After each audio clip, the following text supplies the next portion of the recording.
जी नमस्कार सभी को। आज हम जानेंगे स्वामी रमा, जो कि हिमालय के नाम से भी जाने जाते हैं। स्वामी सत्यानंद सरस्वती जी के बाद इनका नंबर आता है। पहले आते हैं कौन से, तिरुमलई, ठीक है, कृष्णाचार्य, ठीक है ना। उसके बाद में स्वामी सत्यानंद सरस्वती जी, उसके बाद में क्या होते हैं, स्वामी रमन, ठीक है ना। इस प्रकार से आपको पता होना चाहिए। आपको एक सीक्वेंस भी पूछी जा सकती है आप सभी से, तो सीक्वेंस भी आपको पता होना चाहिए।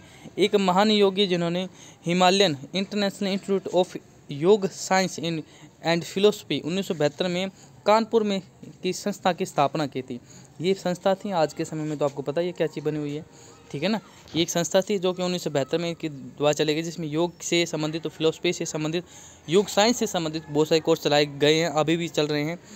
ये आपके इसकी शॉर्ट फॉर्म है। एंड फिलोसफी का मुख्यालय कहाँ था, यूएसए, यानी कि अमेरिका के उत्तर पूर्वी प्रांत पेलिसिवियन में पोकाको पर्वतमाला में 400 एकड़ में इसका बनाया गया था, ठीक है ना।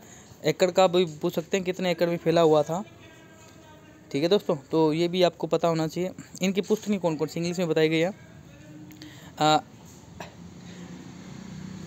एलिमेंट्स विदाउट गुड के बिना, जो बहुत अलग प्रकार के एलिमेंट्स हैं वो उसके बिना कैसे रहते हैं, living with the Himalayan masters, ठीक है ना, किस प्रकार से रह सकते हैं। पहले योगी थे जिन्होंने पश्चिमी वैज्ञानिक के साथ योग पर कार्य किया।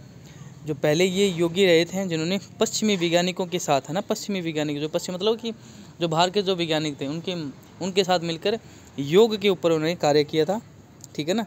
तो ये इस प्रकार से आपसे पूछा जा सकता है कि स्वामी रमा कौन थे, उन्होंने योग को किस प्रकार से बढ़ावा दिया। वो एक साइंटिस्ट भी थे जिन्होंने पश्चिमी सभ्यता को अपने भारतवर्ष में लागू किया। यहाँ से योग बाहर माने विदेशों में इसका योग का प्रसार हुआ, क्योंकि जिस प्रकार से इस इंस्टीट्यूट की स्थापना हुई वो आपको पता है कि किस प्रकार से यूएसए का इसमें नाम वर्णन किया गया है। तो इस प्रकार से आप सभी को इन चीज़ों की नॉलेज आपको होनी चाहिए। अगले हम पढ़ेंगे महेश योगी के बारे में, जो हम आमतौर पे पढ़ते हैं, और योग का काफ़ी इसमें विस्तार भी उनके द्वारा हुआ था, ठीक है दोस्तों। चलिए, हरिओम तत्सत।